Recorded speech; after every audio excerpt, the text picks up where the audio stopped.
todos tienen una opinión. Es necesario dar con los puntos de encuentro.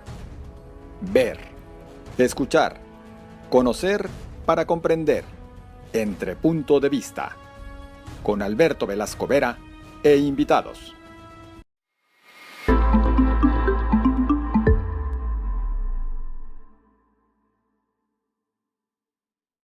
¿Qué tal amigos? Muy buen día, me da mucho gusto saludarlos. Ya estamos aquí en la entrevista entre puntos de vista donde usted puede pues recibir y conocer, sobre todo en entrevista, pues los detalles y situaciones políticas, sociales, culturales, todo lo que se esté generando en el momento. Pues con gusto aquí se lo plantearemos en este programa, en este espacio de la entrevista entre puntos de vista. Y bueno, el día de hoy tenemos pues la presencia de Andrés Castañeda, que es coordinador de Cero Desabasto de Medicamento, esta organización civil que ha hecho mucho énfasis en el tema de el desabasto precisamente, y pues para ello qué mejor que Andrés Castañeda para que nos hable sobre este tema del desabasto. Bienvenido Andrés, qué gusto saludarte.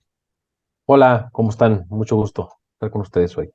Excelente, bienvenido. Y bueno, pues iniciando con este tema del desabasto, pues me gustaría ver cuál es la situación real que prevalece respecto al desabasto. El presidente dice que sí hay, que se está comprando medicamento, que han invertido muchos millones de pesos en medicamento, que bueno, pero ¿cuál es la realidad realmente? Más allá del discurso presidencial, ¿cuál es la realidad? ¿Cuál es esa situación real que estamos viviendo con el desabasto de medicamentos? Sabemos que hay medicamento para la salud mental que está limitado, muy restringido, ya casi, de hecho, no existe, no lo hay, y esto ha generado problemas muy graves, muy serios, y esto independientemente a las demás enfermedades, ¿no? Andrés, ¿cuál es la situación real que prevalece en torno a este desabasto de medicamento en México? Bien, pues, muchas gracias. Mira, hemos dado seguimiento a este tema desde el colectivo Cero Desabasto y las más de 100 organizaciones que lo integramos desde 2019.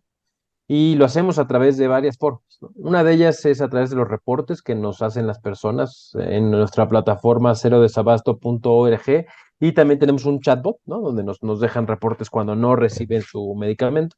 Otra de ellas es a través de solicitudes de acceso a la información que hacemos a las autoridades responsables para intentar entender cómo está la situación del acceso a los medicamentos. Y consultando fuentes públicas también, ¿no? En ese sentido, sabemos que la crisis inició del desabasto, porque, digamos, sí, probablemente alguien nos diga es que desabasto siempre ha habido, y es cierto, es decir, nunca abasto al 100%, no lo teníamos. Por supuesto que depende de la institución, porque hay que tomar en cuenta que también en México tenemos más de 70 subsistemas de salud pública. Entonces, pues depende a qué subsistema estamos hablando, ¿no? Si es de Pemex, si es la Secretaría de Salud de algún estado, si es el IMSS, si es el ISSSTE, ¿no? Pero en general, si el desabasto no estaba perfecto, empeora o comienza a empeorar a finales de 2019, tocando fondo en 2021. Y esto se debió a una serie de decisiones que se tomaron desde el gobierno federal, en donde se cambió el modelo de la adquisición de los medicamentos. Esto se hizo subestimando la complejidad de la cadena de acceso a los medicamentos. Se hizo este desajuste. Se ha cambiado el modelo, hay que decirlo, de la adquisición 4 veces, ¿no? Apenas ahora que a principio de año, finales del año pasado y principios de este, se hizo la compra para este año y el que sigue. Fue con un modelo diferente con el que se había estado comprando, ¿no? Se han ido haciendo ajustes, pero esto ha generado inestabilidad. Inestabilidad para los pacientes, para los profesionales de salud, para los que venden las medicinas, los que lo producen, etcétera. Entonces, bueno, en 2021 fue que tocamos fondo, lo tenemos bien documentado. Por ejemplo, el IMSS en 2021 no surtió de manera efectiva, es decir, o negó la receta o no la surtió completa en más de 22 millones de ocasiones, ¿no? Entonces estamos hablando de que son más de 22 millones de recetas no surtidas efectivamente en solo un año. Pero esto empezó a mejorar, ¿no? Para 2022 solo fueron 12 millones, ¿no? En el caso del IMSS, el porcentaje de surtimiento fue mejorando de 89 a 90% que traíamos en algunos meses en 2021. Ya llegamos a estar, sobre todo en noviembre, que fue el mejor mes, en 97% en el IMSS. ¿Esto qué quiere decir? ¿Que ya estamos perfectos si tenemos 97% de surtimiento? No, 97% de surtimiento todavía no es suficiente. En este país se dan alrededor de 1 millón de consultas al día.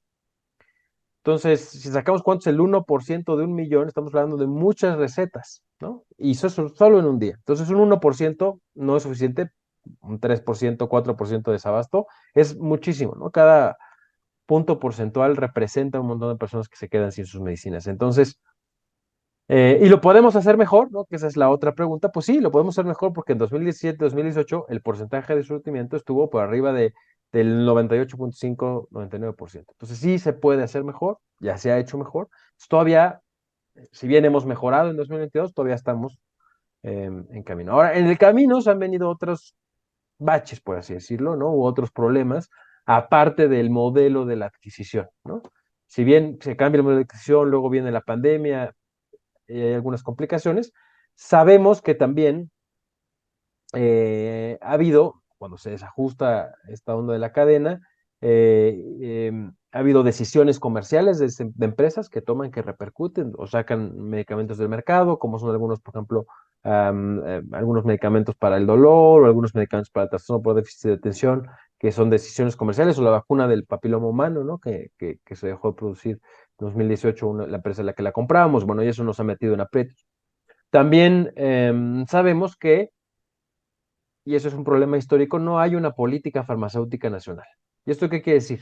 Que no tenemos una estrategia clara a largo plazo de qué tenemos que hacer para fortalecer la soberanía, por así decirlo, ¿no? Y la calidad y mejorar los precios de los medicamentos que compramos en México o que usamos en México. Al no haber una estrategia que permita coordinar a todos los actores, porque hay que tomar en cuenta que la cadena de acceso a los medicamentos no es una institución única o un actor único que decide así deshace, sino tienen que coordinarse pues los que producen las medicinas, pero los que producen medicinas tienen que poder importar las materias primas, luego los que las compran, las que las distribuyen, las que las recetan, los que los reciben, o sea, digamos pacientes, profesionales de salud, empresas farmacéuticas, distribuidores, importadores y las distintas instituciones de gobierno, pues tendríamos que sentar en una mesa para Simón, a ver qué nos falta, cómo vamos, dónde estamos flaqueando, dónde no. Y generar incentivos, y esta es la responsabilidad la tiene la institución rectora, que es la Secretaría de Salud y el gobierno federal, para generar incentivos para que no nos pase lo que nos ha pasado con el caso de Psicofarma, que es una empresa que pues prácticamente tenía un monopolio, en el sentido de que eran los únicos que vendían ciertos medicamentos, y que tomaron muy malas decisiones porque incumplieron una serie de procedimientos que la COFEPRIS como institución regulatoria muy bien hace, ¿no? Si no logra la empresa garantizar la calidad y la eficacia de sus medicamentos, la COFEPRIS tiene la responsabilidad de decir, a ver, alto ahí, ¿no? No puedes vender tus medicinas porque no sabemos si son seguras y funcionan. Pero la decisión de esta empresa hace, ¿no? Tiene un impacto brutal porque hace que nos quedemos sin estas medicinas en todo el país.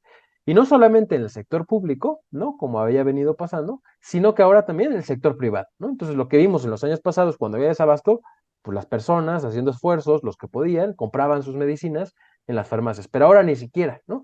Tenemos estas medicinas en las farmacias. Estas decisiones que tú me estás comentando con respecto a las farmacéuticas obedecen precisamente a ese reordenamiento, por así decirlo, del gobierno de la 4T, porque me da la impresión como que esto de los medicamentos fue algo similar a lo que pasó cuando inició este periodo con el huachicol, ¿no?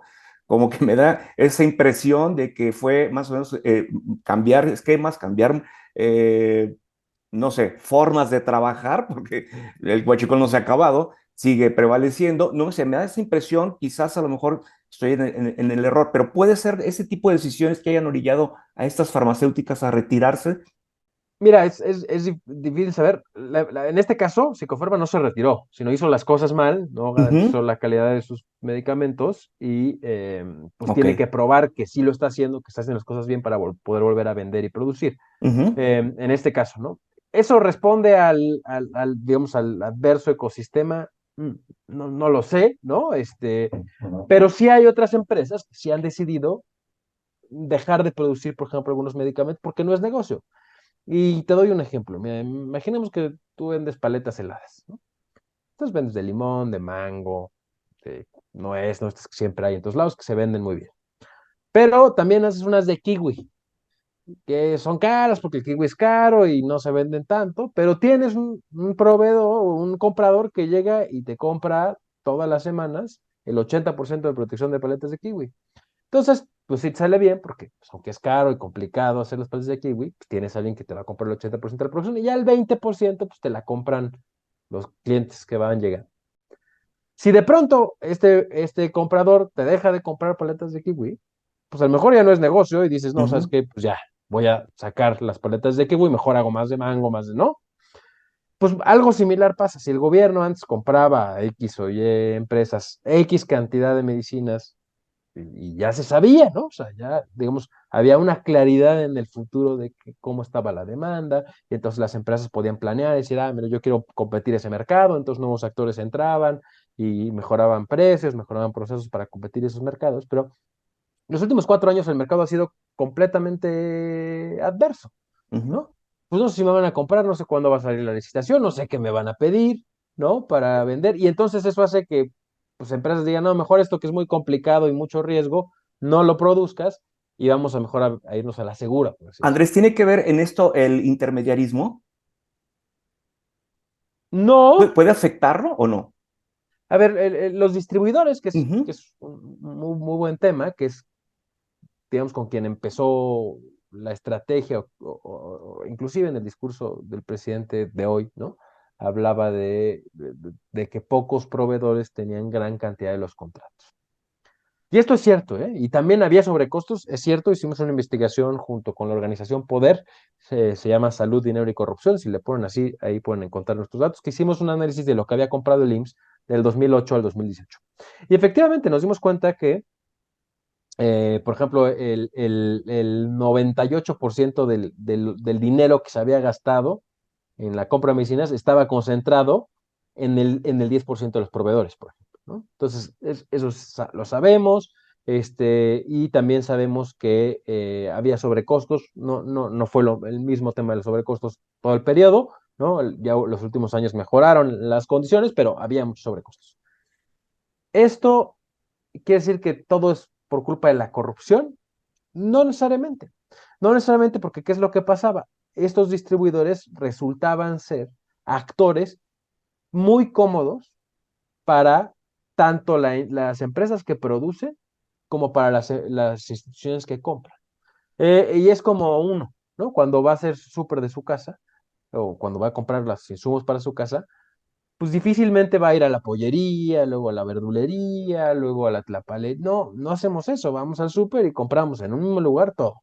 ¿El supermercado produce algo? No produce nada. El supermercado solamente llega a los proveedores. Proveedores también les conviene porque los proveedores se dedican a hacer papel de baño, prefieren, en lugar de ir de casa en casa, venden papel de baño, pues se lo venden a alguien que lo vende, ¿no? Porque no se dedican a distribuir, se dedican a producir. Lo mismo pasaba con las distribuidores. De hecho, se hicieron a un lado los distribuidores y ya para este año regresaron, porque ¿qué es lo que pasaba? Pues ahora en lugar de que el gobierno contratara a la distribuidora, pues la empresa que vendía contrataba a la distribuidora para que le distribuyera sus medicinas. Entonces, eso es lo que estaba pasando y estas empresas son las que concentraban, digamos, el mercado, porque va a generar, por varias razones. Por un lado, tienen que ser empresas grandes, porque tienen que tener una capacidad de solventar el gasto, ¿no? Es decir, si te piden muchos productos y luego te los van a pagar en 3, 4 meses, tienes que tener la capacidad financiera para poder comprar, ¿no? Y después tener ese soporte financiero para que esperar a que te paguen, ¿no? Productores chiquitos no podían hacer eso, ¿no? Sobre No, todo pues si no. tienen que comprar materias primas y demás, entonces funcionaba muy bien. Y la otra razón es que es muy cómodo para todos. Y luego, por ejemplo, si yo produzco, no sé, si me piden 100 cajitas de paracetamol, pero yo solo tengo la capacidad de producir 50, bueno, el distribuidor tiene la capacidad de decir, te compro 50 a ti y vendo 100, ¿no? Un productor solito con su solo registro sanitario, pues decía, no, es que me piden 100, yo no puedo producir 100, ¿no? Entonces, este tipo de candados que se pusieron sin entender cómo funcionaba el modelo, hicieron que muchas licitaciones se quedaran desiertas o los costos se elevaran, etcétera, y por eso, bueno, regresa ahora el modelo como lo teníamos antes. No quiere decir que necesariamente sea malo, sí claro que se presta a la corrupción, tiene que haber facilidades, tiene que haber mucha más transparencia, tendrían que ser licitaciones públicas, como ahora hemos visto que la mayoría son adjudicaciones directas, bueno, otros mecanismos para evitar que eso pase, pero no necesariamente eh, los intermediarios son malos, ¿no? Sí, claro. Bueno, en este sentido, ¿qué está haciendo Cero Desabasto de Medicamento? Ya hemos visto que se han llevado más de 200 amparos en materia de salud sobre este derecho.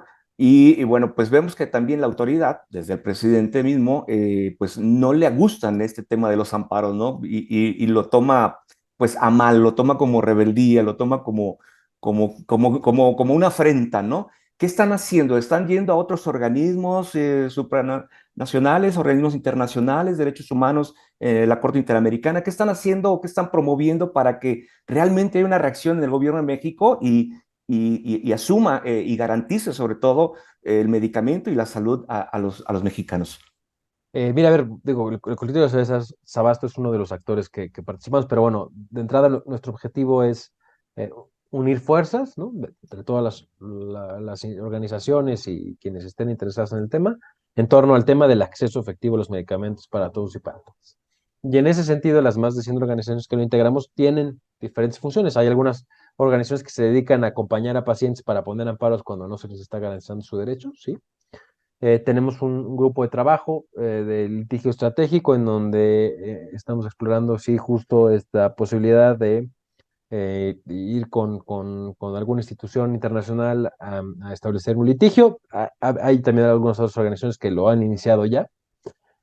Pero lo que hacemos específicamente en el colectivo es, primero, en bola, así decimos, es salir con datos, ¿no? Ujú. Para poder hablar con la verdad, ¿no? Y justo lo que buscamos es que se reconozca que hay un problema, porque si seguimos negando o minimizando el problema, a sabiendas de que las afectadas y afectados no son las empresas, no son los distribuidores, son los pacientes. Claro. Y de eso está integrado el colectivo. Entonces, bueno, un poco lo que busca el colectivo es tener esta voz legítima que busque posicionar la problemática de manera objetiva, sin politiquerías, ¿no? Pero poner en la agenda pública el tema que nos preocupa. Y en ese sentido, pues hacemos dos cosas. Este tema de los reportes, ¿no? Que esta plataforma en donde pacientes, familiares de pacientes y profesionales de salud pueden dejaros un reporte en cerodesabasto.org o en un chatbot que tenemos desde WhatsApp. Y cuando recibimos esa información, hacemos dos cosas con ella.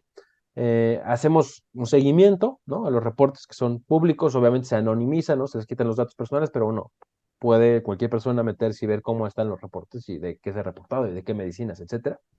Y mandamos un correo electrónico a los responsables de abasto de cada institución, ¿verdad? Digamos, si se reporta en el IMSS, se manda al IMSS, por ejemplo, de la Ciudad de México, pues a la delegación del IMSS, Ciudad de México Sur o Norte, depende de dónde pertenezca la clínica. En algunos casos al director de la clínica o al responsable de abasto de la clínica, al responsable de abasto de la delegación y al responsable de abasto federal. Un correo diciendo, faltó esta medicina en esta clínica este día. Porque lo que buscamos, y estamos convencidos, es que las y los responsables de garantizar este derecho son las autoridades. Lo que buscamos es ayudarles identificando el problema puntualmente, ágilmente, para que puedan tomar acción en resolverlo. Y también buscamos articular con autoridades locales, ¿no? Nos hemos acercado a algunos gobiernos estatales, con las representaciones estatales que tiene el colectivo, porque tenemos 8 representaciones estatales, además del colectivo federal, con la intención de eso, de conectar y que se escuche la voz de las y los pacientes para que se tomen acciones y se garantice el derecho, ¿no?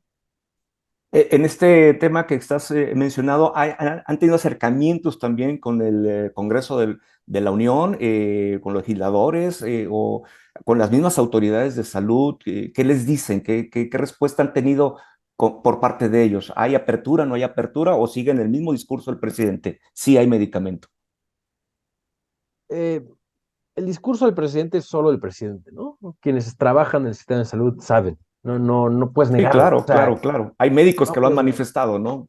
Sí, sí, a ver, hay mucho miedo por parte de médicos, mucho, porque tenemos en nuestra plataforma pueden reportar médicos, ¿no? Y vamos a un seguimiento.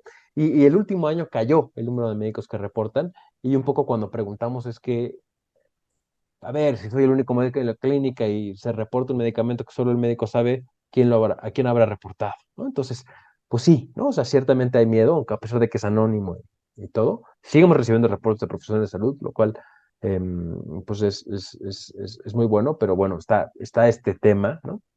Nos hemos acercado con varios funcionarios y funcionarias a nivel local y a nivel federal, eh, y reconocen la problemática, ¿no? Que además hay que decirlo, esta fue una decisión que se tomó literalmente a nivel federal desde una silla, pero no se consultó con el resto de las instituciones. Entonces el IMSS está batallando, el ISSSTE está batallando, no porque sus mecanismos de pesos y contrapesos que tenían para garantizar el acceso se los desbarataron. Entonces no la están pasando bien. El IMSS lleva 9 responsables de abasto en lo que va de la administración, porque no aguantan los funcionarios. No, yo no puedo con este problema, ¿no? Afortunadamente la última persona que está ahorita a cargo ya tiene más tiempo. Afortunadamente las cosas han ido mejorando, pero todavía no están al 100. Eh, pero bueno, sí hay buena respuesta de parte de funcionarios. Hemos trabajado también con el Observatorio Ciudadano de Acceso a los Medicamentos e Insumos para la Salud, que tiene sede en la UNAM. Está también participando la UDG, el Colegio de México, la Sociedad Mexicana de Salud Pública. Y ahí ha habido, por ejemplo, buena participación del ISSSTE, ha estado presente en las reuniones, y ha habido buena recepción de esta información, porque al final quienes conocen el problema, quienes conocen cómo funcionan las cosas, saben que la única solución es la colectiva, porque es un problema complejo, porque no podemos decirle a la industria, pues contigo no hablo, pero pues a ti te compro las medicinas, ¿no? No podemos hacer a un lado a ninguno de los actores y sobre todo tenemos que poner al centro a las personas, porque luego se toman decisiones sin considerar eso, ¿no? Sin considerar, pues que el paciente es el que se va a quedar sin el medicamento, así de sencillo, y eso es lo que está pasando. Sí, claro, y es el principal afectado, ¿no? El que está padeciendo la enfermedad que requiere ese medicamento, que es esencial o primordial, y bueno, a la larga, pues no, esperemos no haya una consecuencia peor, ¿no? Pero qué bueno que, bueno, al menos ya hay el reconocimiento de la autoridad, pero pues que haya disposición también para resolver A el nivel local, ¿eh? A nivel local, porque a sí, nivel federal sí hay una cerrazón. sí, total, ¿no? Total, porque sí encontramos que el discurso es otro, ¿no? Tanto que pues nos quieren hacer vender esta idea que pediría tu opinión con respecto a qué tan lejos estamos de Dinamarca, del sistema de salud de Dinamarca, qué tan lejos estamos para llegar a eso, ¿no? Digo, creo que es una pregunta a lo mejor absurda, pero vale la pena reflexionarla, ¿no? Bien, muy lejos, eh, por donde la veamos. Pero podemos empezar por el principio, que es, a ver, cuando hablamos del desabasto y esto, estamos hablando de las personas que tuvieron acceso al servicio de salud y Claro, que les emitieron una receta. Bueno, en este país hay 32 millones de personas que no tienen acceso a los servicios de salud. ese es O sea, otro una punto. cuarta parte de las personas que viven en México. Entonces, para empezar a pensar en un sistema de salud comunitario, que no solamente tenemos que mejorar la calidad de lo que ya tenemos, sino que tenemos que ampliar. Necesitamos un sistema que sea mucho más equitativo, parejo, porque el sistema de salud de Dinamarca da igual si eres tú el presidente, el dueño de la petrolera o un campesino, tienes acceso a lo mismo. Y aquí en México no, porque la salud está condicionada a tu condición laboral. Entonces, si eres petrolero, si trabajas para Pemex, tienes un sistema de salud que se gasta en ti dinero público, en tu sistema de salud, 10 veces más que si trabajas en cualquier otra empresa en el IMSS, por ejemplo, ¿no? Porque se gasta Sí. 10 veces más en un derechamente del IMSS que en uno de Pemex. Entonces, Y todavía no estamos deja de muy lejos. ser un perfil privado, una atención privada, el de Pemex, ¿no? Aunque sea público, aunque Sí, sea sí, sí. dinero público, no deja de ser una atención privada. Sí, Lo sí, pero mismo, es el mismo dinero de todos y de sí, todas, ¿no? Entonces claro, tendríamos que cambiar ahí un poco, creo que la narrativa. claro. Y bueno, si consideramos ahora esta nueva división, no nueva, ¿no? Pero de IMSS Bienestar y IMSS Ordinario, que es la misma institución, pero dándole atención de una calidad a unos y de otra calidad a otros. Este tipo de cosas tienen que ir cambiando. Si Sí, queremos aspirar hacia allá, pues tendremos que pensar por ahí. Y para que eso pueda pasar, porque tampoco es de discursos, ni de decretos, ni de nada, necesitamos una estrategia que no tenemos y dinero. Porque si seguimos inyectándole los 3 pesos que le metemos a nuestro sistema, buscando un sistema de 20 pesos, pues no, no. No hay manera, ni el mago en la administración pública más fregón va a poder lograrlo, ¿no? Si Claro. necesitamos esa combinación, una buena estrategia y recursos para poder ejecutar. Sí, sin lugar a duda, hay dos rubros que Dinamarca atiende perfectamente y destina recursos suficientes, como es la salud y la educación, cosa que en México no vemos muy claro ni en uno ni en otro. Pero bueno, Así pues es. ahorita el tema es la salud, que es lo primordial, lo que debemos de cuidar. Pero bueno, en conclusión, Andrés, por favor, ¿qué podemos tomar de todo esto, de este desabasto? ¿Qué nos depara de aquí al 2024? Pues mira, creo que de entrada, como ciudadanos y ciudadanas, no, nos toca eso, ¿no? Acostumbrarnos, ¿no? Este, quizá desde antes de que llegara esta administración ya estábamos acostumbradas a que la calidad no fuera buena, que no nos dieran nuestra medicina y comprarlas en la farmacia. Yo creo que no podemos acostumbrarnos, nos toca exigir que se garantice nuestro derecho a la salud, porque la salud es un derecho y no un favor. Claro. Y no importa quién sea yo, tengo derecho a que se me garantice el acceso a mis medicamentos, a la atención, etcétera. Y acostumbrarnos a exigir implica, pues, chamba, ¿no? O sea, chamba por parte de la ciudadanía, el hecho de pues no decir, bueno, pues ya ni modo, ¿no? Sino decir, oye, a ver, hay mecanismos, hay veces no es que le vaya a gritar yo al doctor ahí o a la persona en la farmacia que no tiene la culpa, pero sí hay mecanismos, está el órgano interno de control, está la Comisión Nacional de Derechos Humanos, está la plataforma cero desabasto.org donde pueden reportar. También profesionales de salud, no acostumbrarnos a tenerles que decir a nuestros pacientes que no hay, ¿no? No acostumbrarnos, también no a quedarnos callados. Creo que tiene que cambiar esta dinámica en donde el gobierno, ¿no? Las autoridades mandan y profesionales de salud y pacientes callamos y obedecemos. No, creo que en la medida en la que nos volvamos una sociedad que exige, que sabe que tiene derechos, que se mueve de manera responsable para que esto pase, pues se enfocará a las prioridades presupuestales y tiempo y esfuerzo de quien está en la administración pública, esta, la que venga, la que siga, la que venga, en que mejoren las condiciones laborales, no solamente en términos de prestaciones, sino en que puedan gas los insumos para trabajar desde un profesional de salud, doctoras, enfermeros, etcétera, sino también desde el punto de vista de los pacientes, ¿no? Claro. Ser más proactivos, en pocas palabras, y, Así es, y- así. y no dejarnos. Y tampoco, bueno, creo que estarás de acuerdo conmigo, no debemos de normalizar esta situación. No debemos de No, no. normalizarla. Creo que tenemos que ser, como tú bien lo dices, exigentes en el sentido de la salud, que es uno de los derechos primordiales, ¿no? Esenciales de todo ser humano. Andrés Castañeda, coordinador de Cero Desabasto de Medicamentos, muchas gracias. No, muchas gracias a ustedes. Un gusto. Gracias y bueno, gracias a usted por acompañarnos. Yo lo espero aquí en una próxima entrevista. Recuerde, semana a semana estamos aquí con usted. Que tengan un excelente día. Hasta entonces.